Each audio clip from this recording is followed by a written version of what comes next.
बाणी गुरु गुरु है बाणी बाणी बाणी बाणी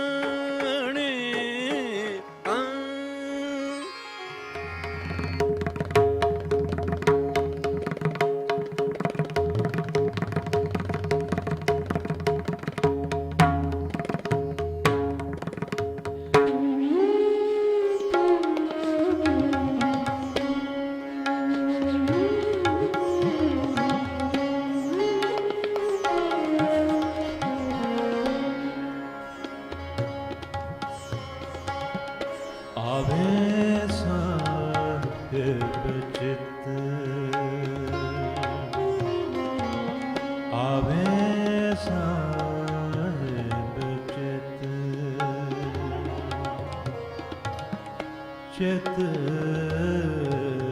आवे आवे साहिब चित साहिब चित साहिब चित साहिब चित आवे साहिब चित आवे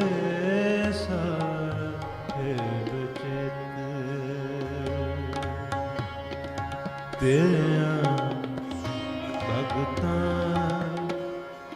ਡਿਠਿਆਂ ਤੇਰਿਆਂ ਭਗਤਾਂ ਡਿਠਿਆਂ ਆਵੇ ਸਾਹਿਬ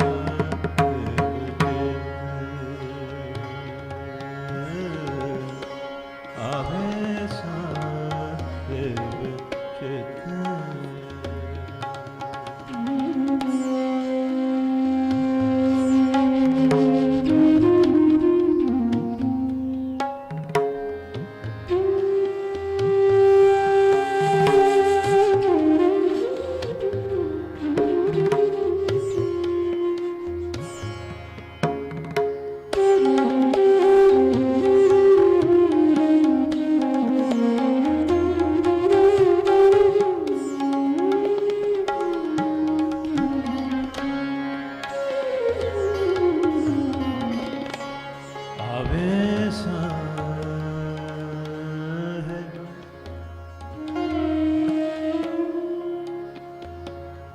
ਸਾਹਿਬ ਸਾਹਿਬ ਸਾਹਿਬ ਸਾਹਿਬ ਸਾਹਿਬ ਸਾਹਿਬ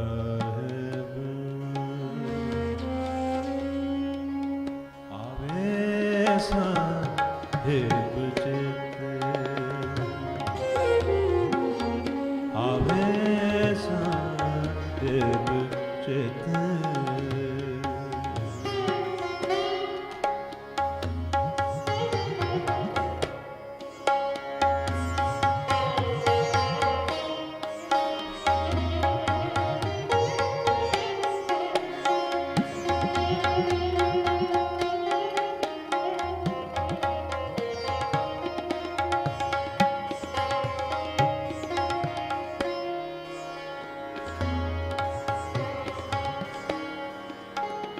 ਆਵੇ ਆਵੇ ਆਵੇ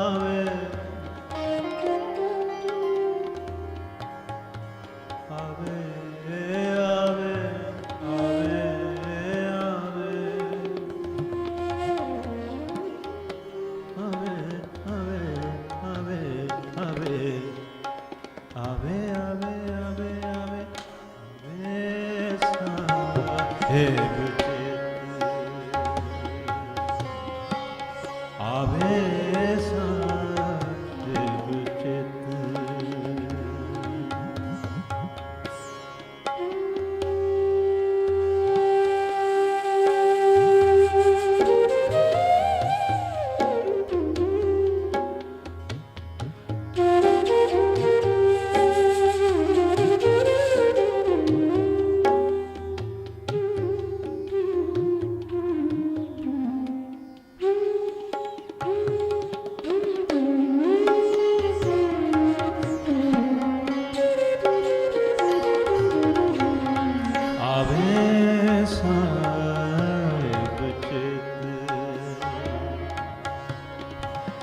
तेरिया भगता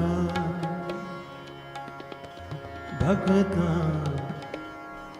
भगता भगता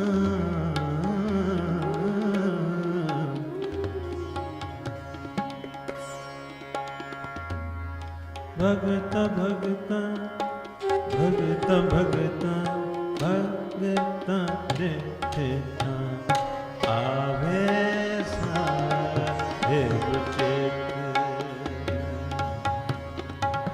आवे साहेब चित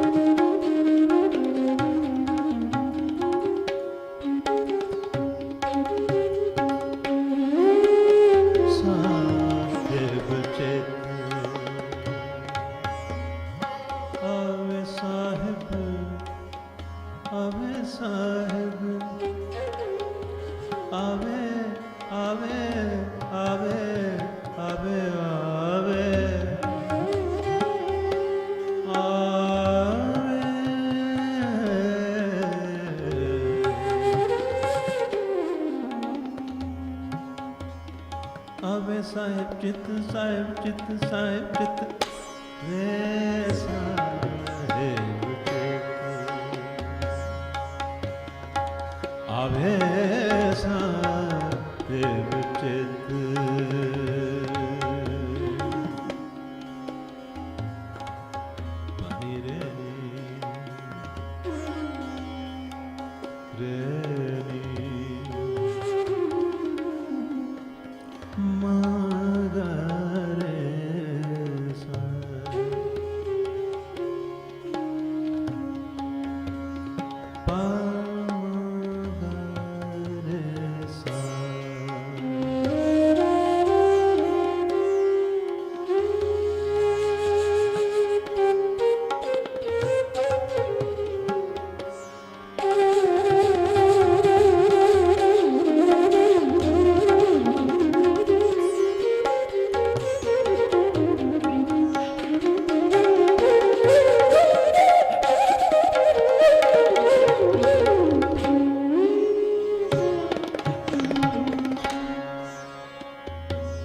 साहेब चित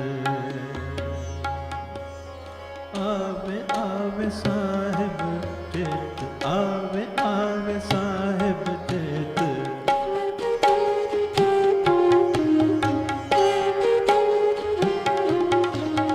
तेरे भगतां डिठिया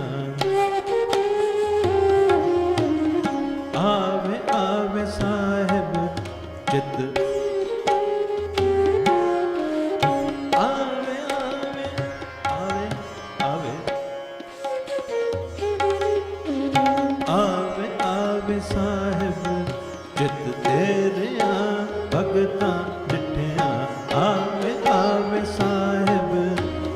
तेरिया भगतां जिठिया आवे साहेब चित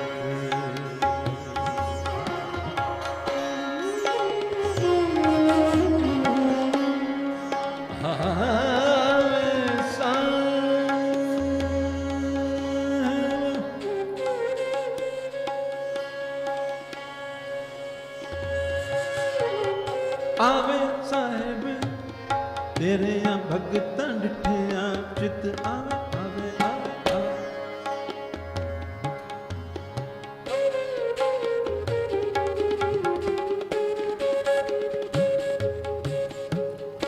आवे आवे आवे आवे आवे आवे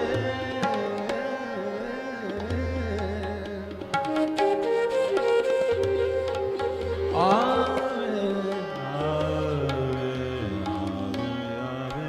आवे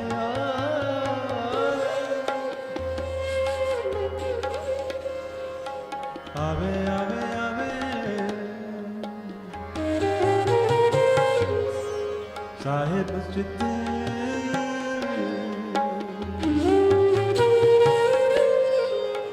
आ आ आवे आवे साहिब चित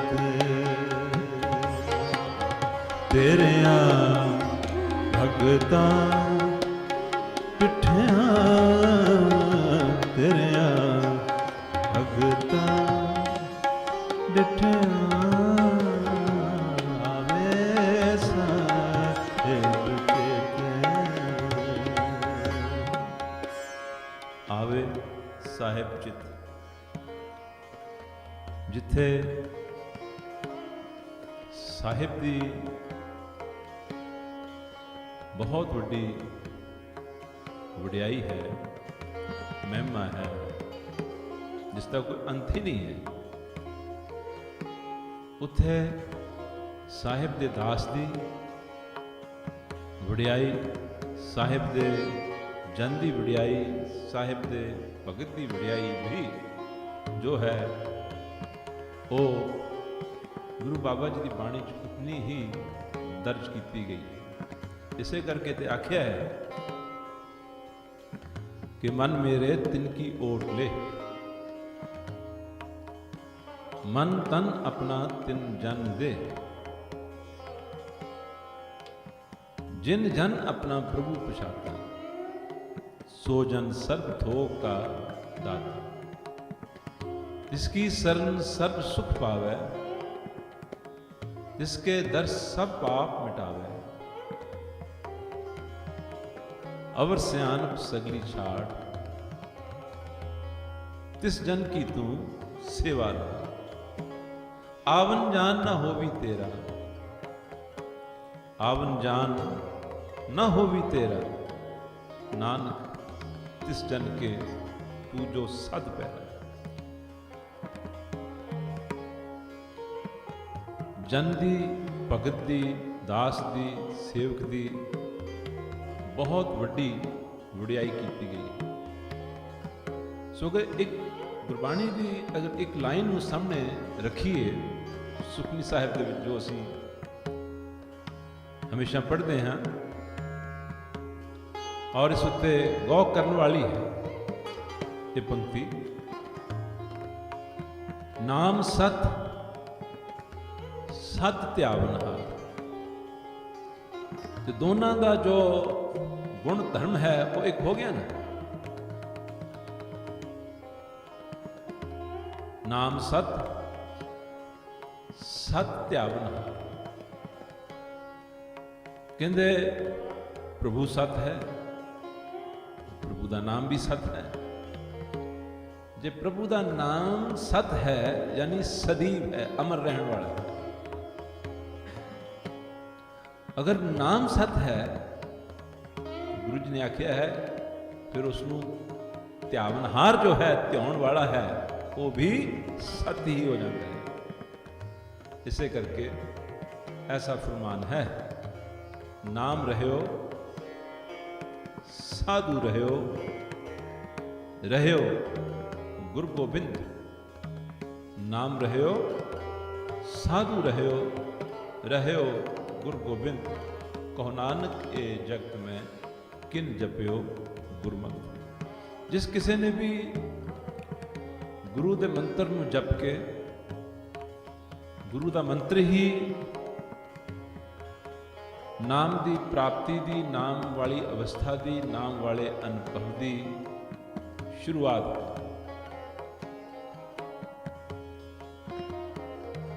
ਗੁਰੂ ਦਾ ਮੰਤਰ ਵੀ ਨਾਮ ਹੈ, ਗੁਰਬਾਣੀ ਵੀ ਨਾਮ ਹੈ,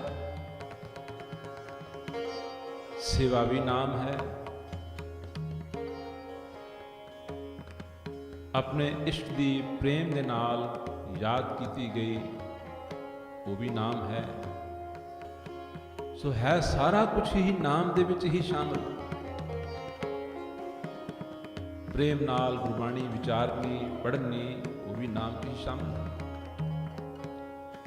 तो विचार सी कि अगर नाम सत है तो बाबा जी ने बाणी च आख्या है कि जो ध्यावनहार है, ध्यान वाला है, वो भी सत है। हुण ऐसे ही एक सत होए होए पुरुष दी, सतपुरुष दी, महापुरुष दी एक साखी।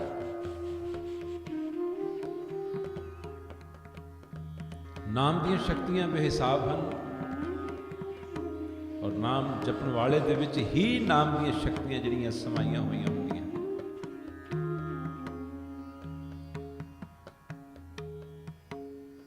ਆਖਦੇ ਹਨ ਜਦੋਂ ਕੌਰਵਾਂ ਪਾਂਡਵਾਂ ਦਾ ਯੁੱਧ ਸਮਾਪਤ ਹੋਇਆ ਤਾਂ ਉਸ ਦੇ ਵਿੱਚੋਂ ਸਿਰਫ 10 ਬਚੇ ਸਨ। 7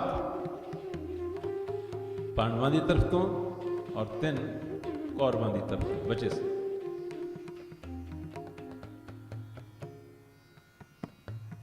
ਉਸ ਤੋਂ ਬਾਅਦ ਪਾਂਡਵਾਂ ਦੇ ਮਨ ਦੇ ਵਿੱਚ ਇਹ ਭਾਵ ਵੱਧਦਾ ਗਿਆ ਕਿ ਅਸੀਂ ਆਪਣੇ ਪੂਜਨੀਕਾਂ ਦੀ, ਆਪਣੇ ਭਰਾਵਾਂ ਦੀ, ਆਪਣੇ ਸੰਬੰਧੀਆਂ ਦੀ, ਆਪਣੇ ਗੁਰੂਆਂ ਦੀ ਹੱਤਿਆ ਦੇ ਗੁਨਾਹ ਦੇ ਥੱਲੇ ਦਬੇ ਪਏ ਹਾਂ। ਐਸਾ ਨਾ ਹੋਵੇ ਕਿ ਮਰਨ ਤੋਂ ਬਾਅਦ ਇਸ ਪਾਪ ਦਾ ਜੋ ਫਲ ਹੈ ਬਹੁਤ ਵੱਡਾ ਭੁਗਤਣਾ ਪਵੇ, ਜਨਮ ਮਰਨ ਦੇ ਬੜੇ ਲੰਬੇ ਗੇੜ ਦੇ ਵਿੱਚ ਆ ਜਾਈਏ, ਹੋਰ ਜੂਨਾਂ ਦੇ ਵਿੱਚ ਭਟਕੀਏ। ਤਾਂ ਮਨ ਚਿੰਤਤ ਰਹਿੰਦਾ ਸੀ। ਇੱਕ ਦਿਨ 5 ਭਰਾਵਾਂ ਨੇ, ਪਾਂਡਵਾਂ ਨੇ ਮਿਲ ਕੇ ਕ੍ਰਿਸ਼ਨ ਜੀ ਦੇ ਪਾਸ, ਕ੍ਰਿਸ਼ਨ ਭਗਵਾਨ ਜੀ ਦੇ ਚਰਨਾਂ ਦੇ ਵਿੱਚ ਬੇਨਤੀ ਕੀਤੀ, ਮਹਾਰਾਜ ਸਾਡੇ ਮਨਾਂ ਦੇ ਵਿੱਚ ਇਹ ਖਿਆਲ ਬਣਿਆ ਹੀ ਰਹਿੰਦਾ ਹੈ, ਜਾਂਦਾ ਨਹੀਂ ਹੈ ਕਿ ਅਸੀਂ ਆਪਣੇ ਪੂਜਨੀਕ, ਸਤਿਕਾਰਯੋਗ ਆਪਣੇ ਵੱਡਿਆਂ ਦੀ ਜੋ ਯੁੱਧ ਦੇ ਵਿੱਚ ਹੱਤਿਆ ਕੀਤੀ ਹੈ ਉਸ ਦਾ ਕੀ ਬਣੇਗਾ। ਕ੍ਰਿਸ਼ਨ ਭਗਵਾਨ ਜਾਣਦੇ ਸਨ। ਉਹਨਾਂ ਨੇ ਇਹਨਾਂ ਨੂੰ ਇਸ ਮਾਨਸਿਕ ਖੇਤ ਦੇ ਵਿੱਚੋਂ ਨਿਕਾਲਣ ਲਈ ਉਪਾਅ ਦੱਸਿਆ। ਕਹਿੰਦੇ ਤੁਸੀਂ ਇਸ ਤਰ੍ਹਾਂ ਕਰੋ, ਇੱਕ ਅਸਮੇਤ ਜਗ ਕਰਵਾਓ। ਕਰੋੜਾਂ ਰੁਪਏ ਲੱਗ ਜਾਂਦੇ ਸਨ, ਹਜ਼ਾਰਾਂ ਦੀ ਗਿਣਤੀ ਦੇ ਵਿੱਚ सेवक, सेवा करने वाले, इंतजाम करने वाले, ऐसे यज्ञ राजे महाराजे ही करवा सकते। अश्वमेध यज्ञ करवाओ और सारे देश के विचों ऋषि, मुनि, तपीश्वर, भगत, साधु, विद्वान सबना नूं निमंत्रण दो और बहुत ही मर्यादा दे नाल सुच, पवित्रता और निम्रता भाव रख के सबना की खुशी लैण की कोशिश करनी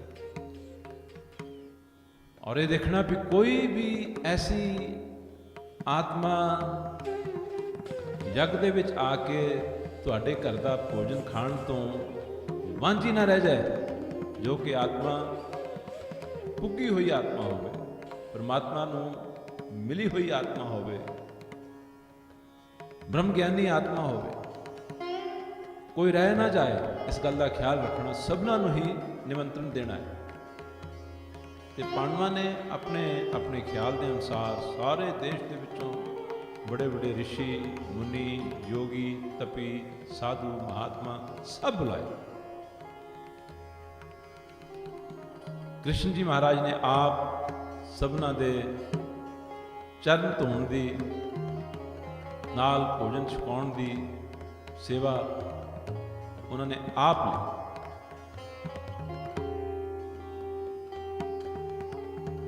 ਯੱਗ ਪੂਰਾ ਹੋਇਆ, ਪਰ ਇੱਕ ਸ਼ਰਤ ਰੱਖੀ ਗਈ ਸੀ ਕਿ ਜਦੋਂ ਯੱਗ ਪੂਰਾ ਹੋਏਗਾ, ਸਮਾਪਤ ਹੋਏਗਾ, ਤਾਂ 1 ਘੰਟਾ ਉਹ ਨਿਯਤ ਕੀਤਾ ਗਿਆ ਸੀਗਾ ਕਿ ਉਹ ਆਪਣੇ ਆਪ ਵੱਜੇਗਾ, ਆਪਣੇ ਆਪ ਉਹ ਆਵਾਜ਼ ਦੇਗਾ, ਉਹ ਖੜਕੇਗਾ। ਯੱਗ ਸਮਾਪਤ ਹੋ ਗਿਆ। ਸਾਰੇ ਦੇਸ਼ ਭਰ ਦੇ ਸਾਧੂ, ਸੰਤ, ਮਹਾਂਪੁਰਖ, ਰਿਸ਼ੀ, ਮੁਨੀ, ਯੋਗੀ, ਤਪਸਵੀ ਯੱਗ ਦੇ ਵਿੱਚ ਸ਼ਾਮਿਲ ਹੋਏ। ਸਭਨਾਂ ਦੀ ਬਹੁਤ ਪ੍ਰੇਮ ਨਾਲ ਸੇਵਾ ਹੋਈ। ਲੇਕਿਨ ਯੱਗ ਸਮਾਪਤ ਹੋ ਗਿਆ, ਲੇਕਿਨ ਉਹ ਘੜਿਆਲ ਜੋ ਸੀ ਉਹ ਵੱਜਿਆ ਨਾ, ਘੜਿਆਲ ਖੜਕਿਆ ਨਾ। ਪਾਂਡਵ ਬਹੁਤ ਮਾਯੂਸ ਹੋਏ। ਮਾਯੂਸੀ ਦੇ ਵਿੱਚ ਆ ਕੇ ਕ੍ਰਿਸ਼ਨ ਭਗਵਾਨ ਜੀ ਦੇ ਕੋਲ ਆਖਣ ਲੱਗੇ ਕਿ ਪ੍ਰਭੂ, इतना उद्यम किया, इतना प्रसारित किया, इतना यत्न किया, लेकिन जो संकल्प सी कि यज्ञ के समाप्त होने तो बाद एक घड़ियाल अपने आप खड़केगा, वजेगा, वो तो होया नहीं। कृष्ण भगवान कहते हो सकता कोई साधु महात्मा रह गया होवे और उसके कारण ये विघन पिया होवे। तुहानू पक्का है कि तुसीं सबनां नूं बुलाया, कोई रह तो नहीं गया, कोई छोड़ तो नहीं दिता, कोई भेदभाव तो नहीं किया?